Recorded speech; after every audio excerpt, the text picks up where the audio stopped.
안녕하십니까. 하나님께서는 우리의 근원이 되시는 분이십니다. 힘의 근원이 되시는 하나님께서 지금 현재 우리의 삶 가운데 구체적으로 어떻게 일하시고 계십니까? 하나님께서는 우리를 향한 하나님의 뜻이 다 이루어지기까지 결코 우리를 떠나지 아니하시는 분이십니다. 오늘 주님이 우리에게 주시는 말씀은 창세기 28장 15절입니다. 창세기 28장 15절. 내가 너와 함께 있어 내가 어디로 가든지 너를 지키며 너를 이끌어 이 땅으로 돌아오게 할지라. 내가 내게 허락한 것을 다 이루기까지 너를 떠나지 아니하리라. 아멘. 창세기 28장 15절 말씀입니다. 하나님께서는 우리를 향한 하나님의 뜻이 다 이루어지기까지 결코 우리를 떠나지 않습니다. 여기서 중요한 것은 하나님의 우리를 향한 뜻이 무엇이냐는 것이죠.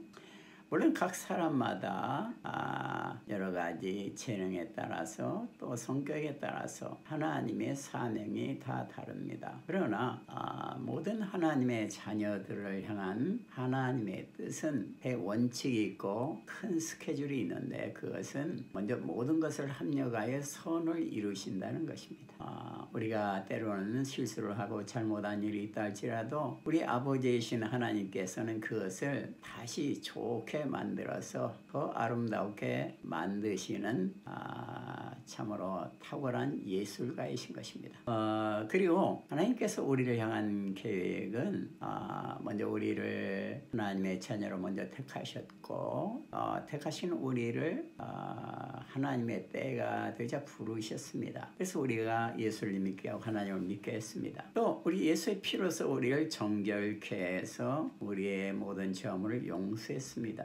그리고 난 후에 하나님의 자녀로서 그 영광과 하나님의 자녀의 특권을 누리도록 우리를 한 것입니다. 이것은 모든 하나님의 자녀를 향한 하나님의 큰 계획입니다. 그 계획의 틀 안에서 하나님이 사람마다 각각 다르게 사용하시고 그의 삶의 길을 구체적으로 인도하는 것을 볼 수가 있습니다.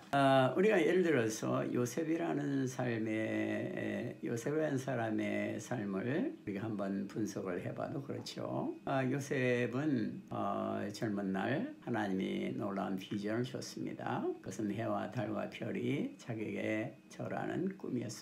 이것은 뭔가 요셉이 고귀한 인물이 된다는 하나님의 계획이었습니다. 그러나 요셉은 노예로 애굽에 팔려갔고 종살이를 하고 또 감옥에 갇혀서 많은 고난을 당했습니다. 그러나 하나님의 때가 되자 요셉을 하나님은 감옥에서 끌어내시고 총리로 만드시고 그 당시에 세계적인 그러한 기근과 그러한 경제 문제 속에서 어려움을 당하는 세계를 하나님의 지혜로 구원하였던 것입니다. 그는 세계를 구원하였을 뿐만 아니라 자기의 형제간, 자기를 죽이려고 했던 자기의 형제간들을 다 애굽으로 불러서 기근에서 보호하고 형제간들을 도와준 것을 우리가 볼 수가 있습니다.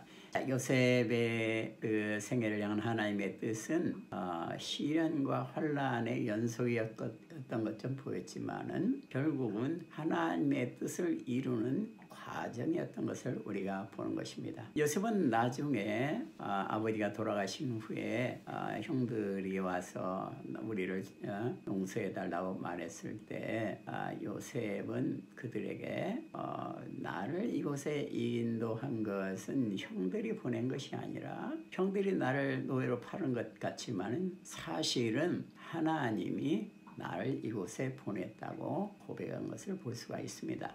요셉은 하나님의 자기의 생애를 향한 하나님의 계획이 이루어지는 것을 본 것입니다. 우리가 창세기 45장 5절에 보면은 그러한 요셉의 위대한 신앙 고백이 나타나 있습니다.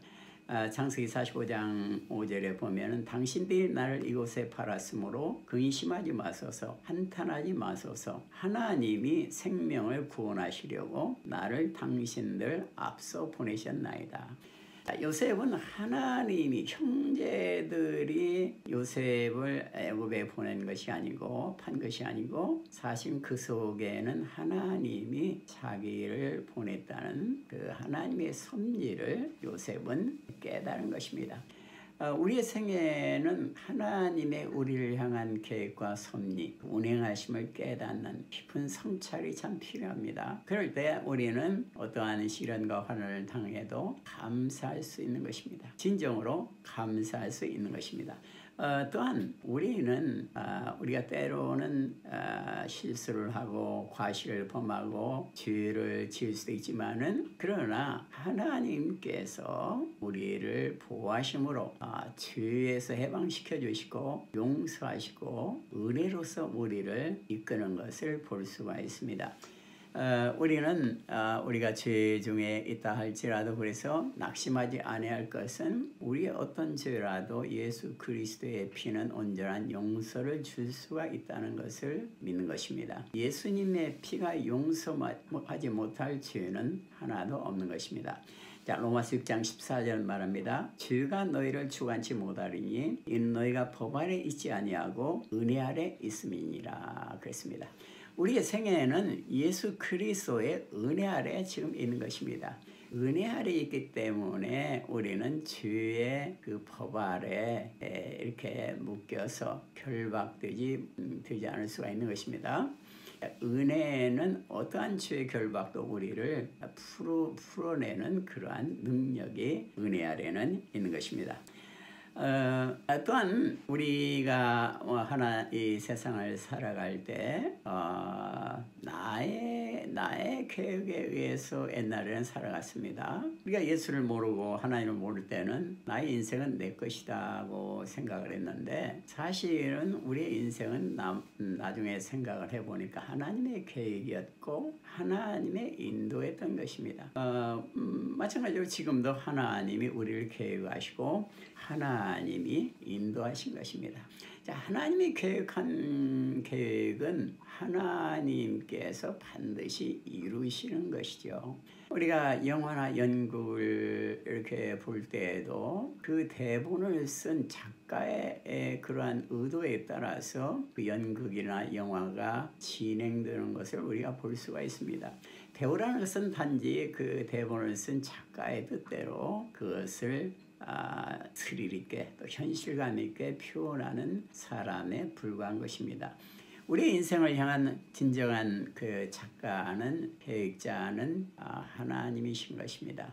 그리고 하나님은 우리 인생을 계획하시고 그것을 분명히 아름답게 인도하는 계획을 가지고 있습니다. 그래서 우리는 우리의 인생의 우리의 삶의 최고의 주관자이신 하나님을 믿고 그 사랑을 믿는 것이 참 필요하죠. 디모데후서 1장 12절에 보면은 이를 인하여 내가 또 이 고난을 받되 부끄러워하지 아니함은 나를 의뢰한 자를 내가 알고 또한 나의 의탁한 것을 그날까지 저가 능히 지키실 줄을 확신함이라. 예수님이 우리에게 의탁한 것입니다. 우리의 생애는 우리의 것이 아니고 하나님이 우리에게 의탁한 우리에게 역할을 맡긴 그 역할을 우리가 감당하는 것입니다. 그래서 우리에게 역할을 맡기신 사명을 준 예수님이 끝까지 신실하게 그 역할을 감당하도록 은혜를 주시고 능력을 주셔서 인도하시는 겁니다. 자, 오늘 본문 말씀에 들어가 보면은 오늘 본문 말씀은 야곱이라는 그러한 사람의 이야기입니다. 야곱은 젊은 시절에 뭔가 자기 인생을 자기 스스로 만드는 줄 생각했던 모양이었습니다.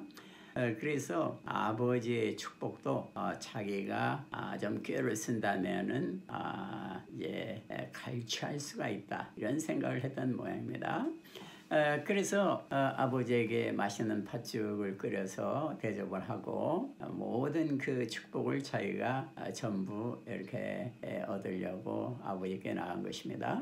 특히 형이었던 에서가 사냥하러 나갔을 때를 이용해서 아버지께 나가서 그는 아버지로부터 이제 형 에서처럼 변장을 해가지고 형과 모든 축복을 자기가 이제 갈취했던 것입니다.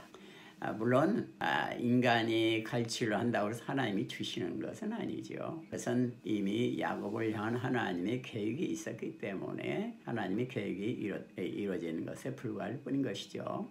그런데 이것은 결국은 형 에서의 분노를 사게 됐고 나중에 에서는 야곱을 이제 죽이려고 이렇게 했던 것입니다. 그래서 어머니였던 리브가는 야곱과 에서를 다 잃을 수 있는 위험에 봉착해서 했습니다. 그래서 야곱을 집을 나가게 피신하게 한 것입니다. 그래서 자기의 원래 고향이었던 하란으로 돌아가서 거기에 생활하도록 야곱을 짐을 싸서 내보냈던 것입니다. 야곱은 에서가 안 보는 가운데 집을 탈출해서 이제 도망을 갔는데 마음이 얼마나 불안했겠습니까? 뒤에서 형 에서가 쫓아올 수도 있고 또 앞으로 가는데 앞이라는 것이 뭐 아는 사람이 있는 것도 아니고 또 전혀 새로운 생소한 그런 세계를 향해서 가는 것이었던 것입니다.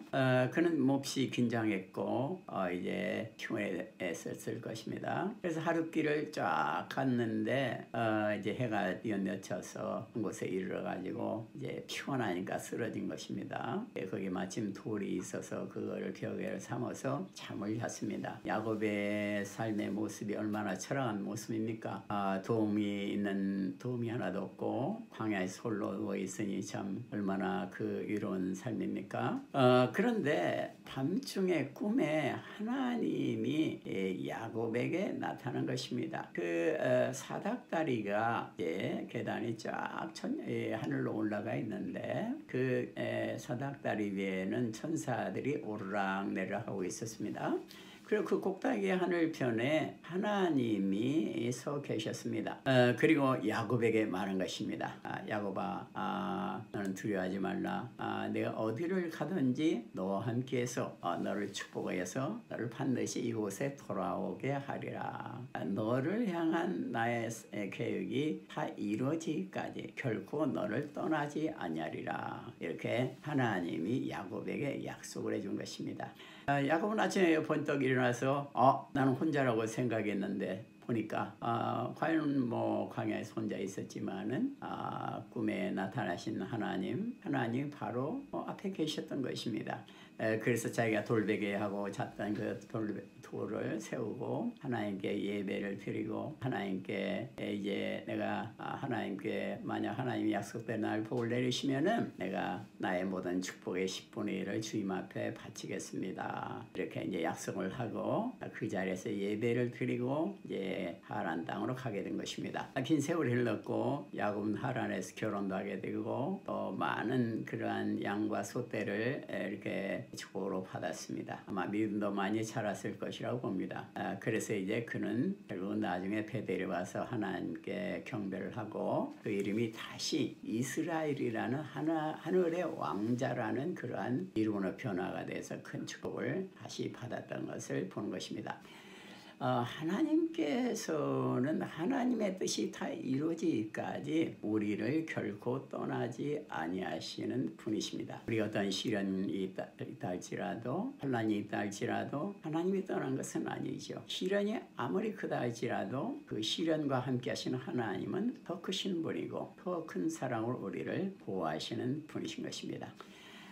성령님은 모든 힘의 근원이 되셔서 우리를 향한 하나님의 뜻을 계획을 세우시고 지금도 떠나지 아니하시고 이루시는 분이십니다. 기도하겠습니다. 하나님 감사합니다. 우리를 향한 놀라운 계획을 가지시고 우리를 결코 떠나지 아니하시고 하나님의 계획이 이루어질 때까지 우리를 보호하시고 인도하심을 믿습니다. 주님의 영원한 사랑을 항상 믿으며 승리하게 하여 주시옵소서. 예수님 이름으로 기도드립니다. 아멘. 감사합니다. 할렐루야.